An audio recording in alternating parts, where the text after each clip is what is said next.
All right, so on day 3, you're making an outline with evidence. The reason that you need to have the evidence is you've already taken the time to highlight it and find out what's good and what's not, so might as well organize it too. It's going to make the writing process a lot easier.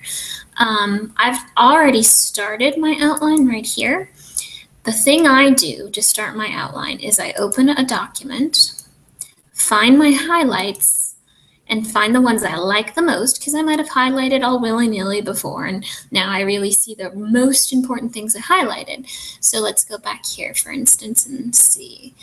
It says that one's pet is registered in a database of animals whose owners have paid anywhere from $70 to $200 to one of the several organizations, none of which are recognized by the government. So yes, I remember this part. I'm highlighting it. The Beanie Baby comment. Basically, it's so easy to get a little vest for your dog now on the internet.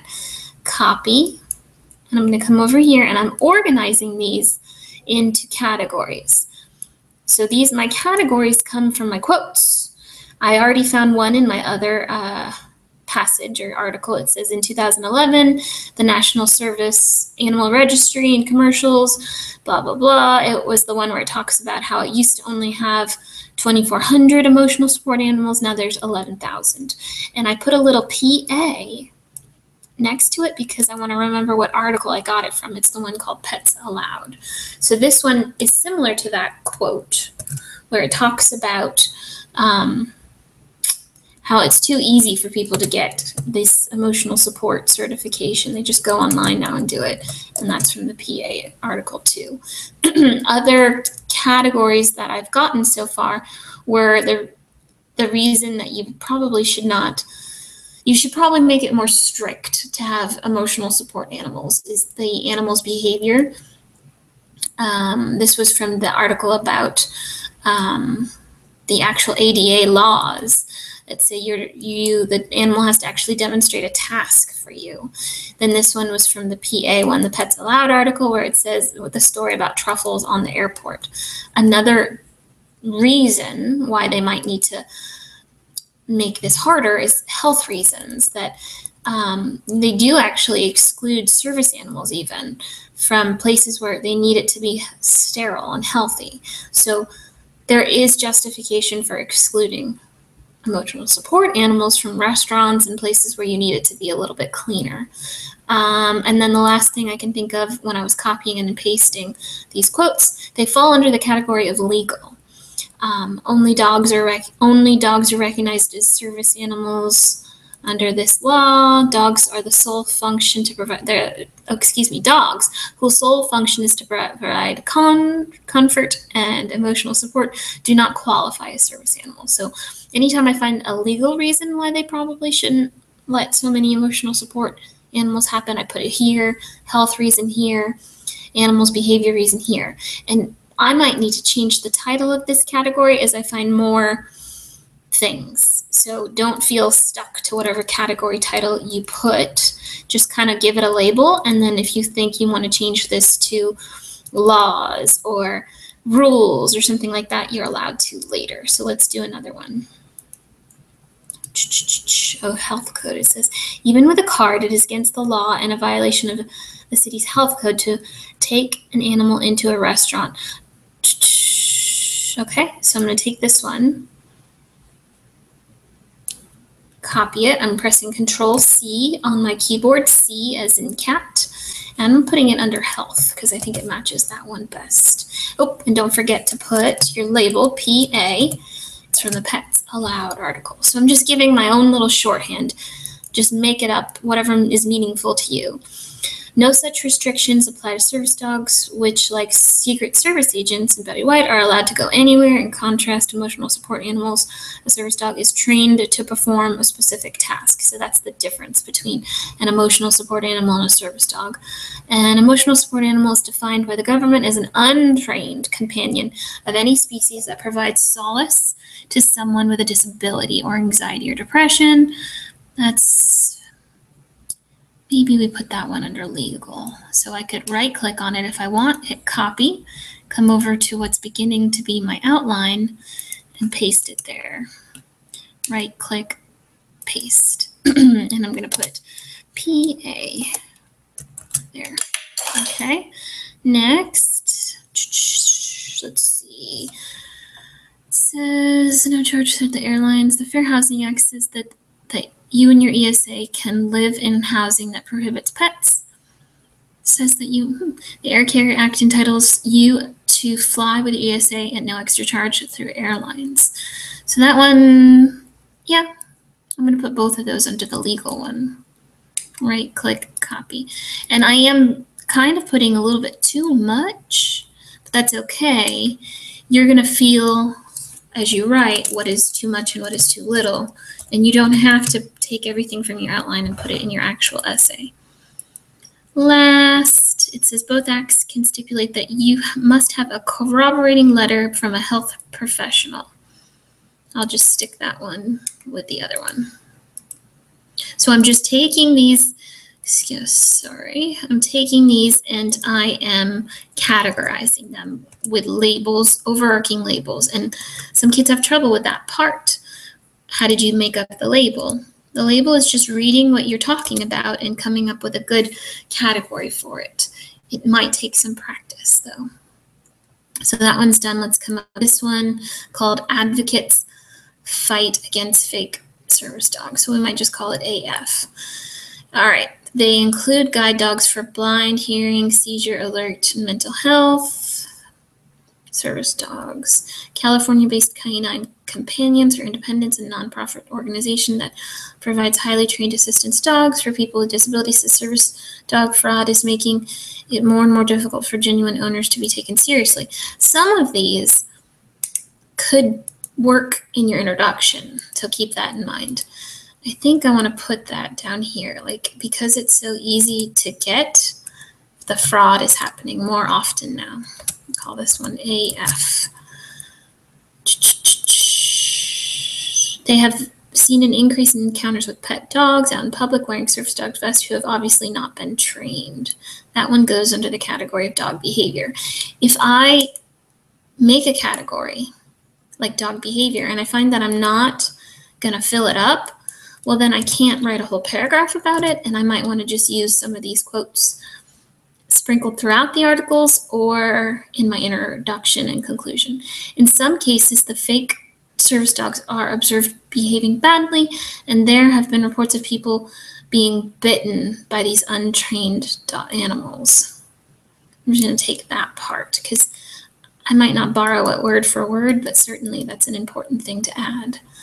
All right. Oh, I didn't put what article that was from. AF. Now, just if you don't see me right-clicking, it's because I'm doing Control V for Valentine. That's paste. And this is from the AF article. All right. Let's see. It says threatening the ability of genuine owners to exercise their rights of access under the Americans with Disabilities Act. This one, I'm going to leave it. It sounds like something that might be an introduction quote. Went online, paid 90 to 150. This was this dog here. I'm going to put Bo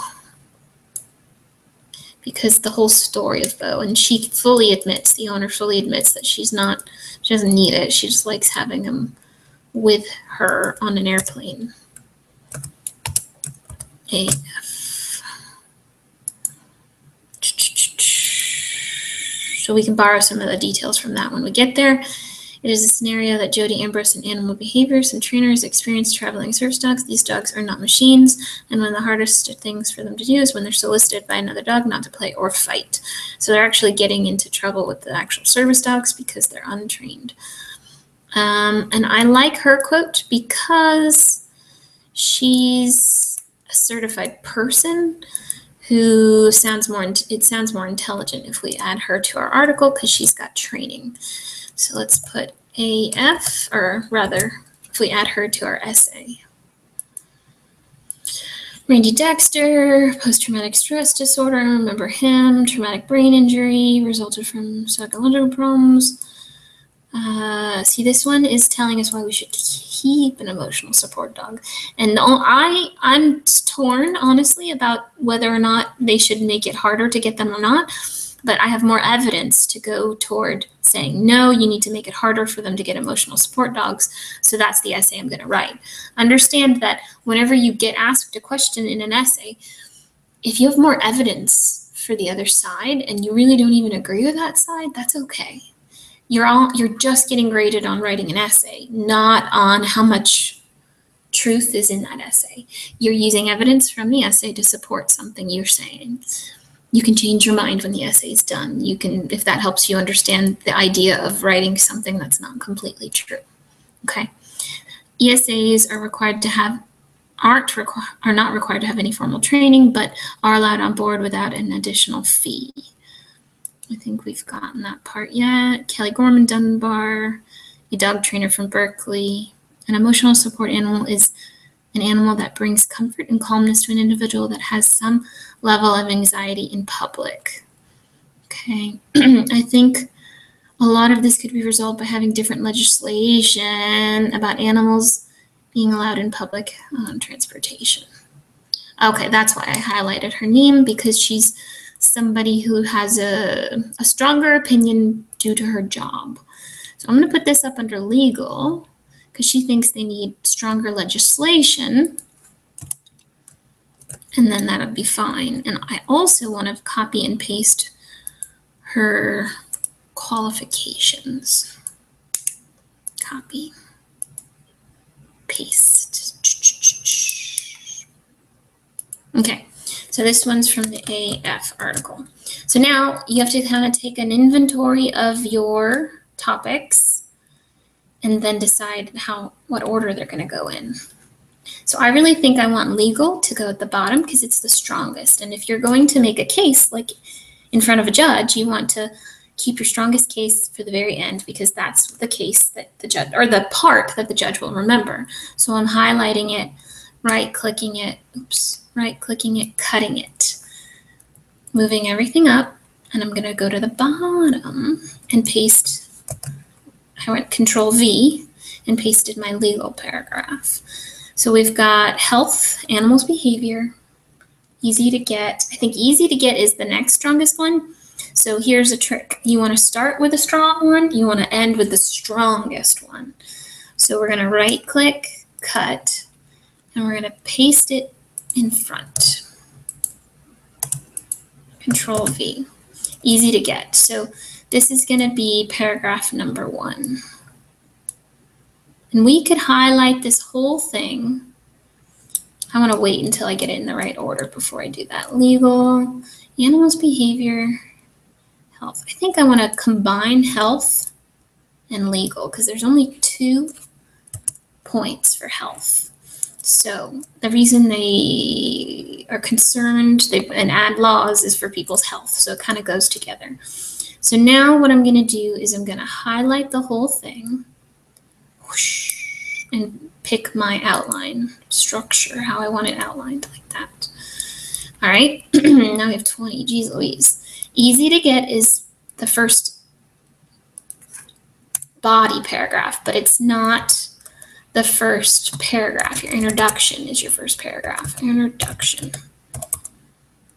Might need to highlight that in there too. Let's see. There we go. And then easy to get's the first paragraph. This is the first quote. To make it look like a quote, put your mouse in front of it and click tab. Tab, tab, tab, tab, tab, tab, tab. Those are all subheadings, we can call them. Okay, perfect. So don't spend a long time working on how beautiful it is. I'm not going to be upset if it's not exactly as beautiful as you would love it to be. But once you get your quotes where you want them, you can decide whether you're going to use them as quotes or paraphrase them. Paraphrase, remember, means to read it, close your eyes, and restate it in your own words. So it says, in 2001, the National Service for Animal Registry, a commercial enterprise that sells da-da-da-da. Okay, so it says that, let's see, we're going to say easier to get service pet certifications. I'm reading it and I'm summarizing it right now. Certifications online. And then if I click the tab button, this is a sub-quote for this topic. It's easier to get certifications online. Then it says from $70 to $200, it's how much you have to spend for it. So this one, I'm going to hit tab, and it's going to be a subheading under that category. California-based canine nonprofit order provides highly trained assistance for dogs, says that service dog fraud is making it more and more difficult to be taken seriously. So this heading will be called Real People with Real Service Animals Get Treated Differently based upon service dog fraud and increase in service dogs. Okay, so this, if I put my mouse in front of this one and click tab, it's now a quote that's underneath this topic. Bo, he goes somewhere else actually.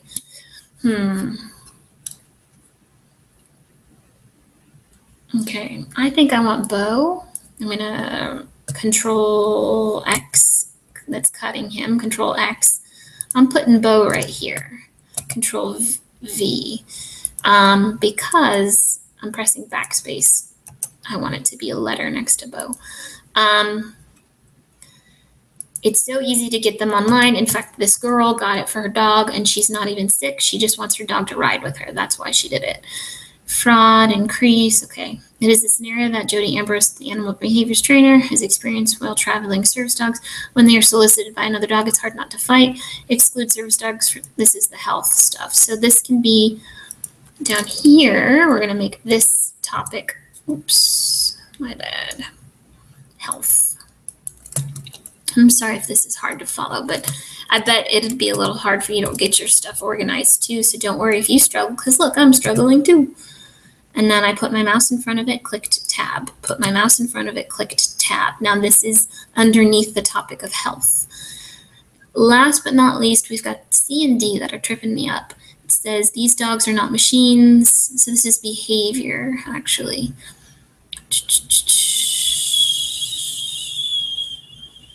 Okay, so she was talking about this service dog fraud thing up here was actually Jody Ambrose said that, so it goes here. These dogs are not machines, so that goes here too. This is all Jody, I believe, if I'm correct. I'd have to go back and double check. So that's an organized paragraph. I took the quotes and I cut and I pasted them, I rearranged them, and I made them into little subheadings. The top heading of this whole paragraph, remember, you get graded on whether you stay on topic. The whole topic of this paragraph is it's easier to get service dog certifications for your pets now. Now this one says animals' behavior. So remember, the whole reason I'm writing this is to say I think they should be stricter about giving out service dog certifications. It's too much. People are using them for emotional support dogs. And here's the reasons why they need to be stricter. The animal's behavior. It says ask about a person's disability, require medical documentation, require special identification card, or ask the dog to demonstrate the task. So this was from that legal document. I'm going to move this eventually, but right now I'm keeping it. Control X cuts something, and I'm going to put this one at the top. Truffles is a strong introduction to this paragraph. Truffles misbehaved, remember, on the plane. So I think Truffles would be a strong way to get the reader's attention if I start talking about Truffles. Untrained, misbehaving dogs in public. Okay, that's the topic underneath that. Tab to make Truffles underneath that. It says they have an increase in encounters with pets and dogs out in public, wearing service dogs who have not been trained. So this one's not a great quote, Control X. But I'm going to put it underneath that in case I get desperate later and I need it. Yikes, it didn't work. Didn't get the letter, so watch what I'm going to do. I'm putting my mouse in front of it and clicking tab, and now it has the letter I want. Behaving badly, reports of people being bitten. So this one, highlighting it, Control X. Control V is paste. It didn't do it. Remember, I'm putting the mouse in front of it, clicking tab. Now it did what I wanted to do. So I'm just trying to get this categorized. If you want to do this on a piece of paper, you can totally do this on a piece of paper if this is confusing you. Ask a person's disability, require the documentation. So this might not, I don't know that I can fit this anywhere. I might not want it. Require a person, they have to be able to do a task. So maybe that's this paragraph here. The reason that emotional support dogs aren't really considered emotional or service dogs is because they don't really do a task. No task. So that's how this one fits here. Their behavior, they're not severely, but they're not really trained, so they don't get the same legal rights as the other ones. All right, so now we've got the legal paragraph. Only dogs are recognized as service animals. Dogs whose sole function is perfect, they do not qualify as service animals. So this one goes together, these two. An emotional support animal is defined by the government as an untrained companion. This one goes with the last two. The Fair Housing Act says that they can go on airplanes and be in your house. And then I think a lot of this is resolved by stricter legislation. Really, this one I want to go in my conclusion paragraph, tell you the truth. Conclusion. That'd make a strong conclusion if I put what someone said. All right. So this whole legal paragraph, I might not need subheadings. Legally, they're not allowed, and I think that's okay. So I'm not even going to put a subheading. I think legally they should not be allowed in places that it's not healthy for them to be allowed. Now I'm going to save it real quick because I've just talked your ear off. File, save as, computer. I save it in my essay folder on my desktop. So you find your essay folder in your desktop. And you're going to do, it's called Emotional Support. You can do ESA, intro, and put your last name in the title. Click save. Go back to your assignment, go to the bottom, click add submission, and then you should be able to attach it to this assignment. Awesome.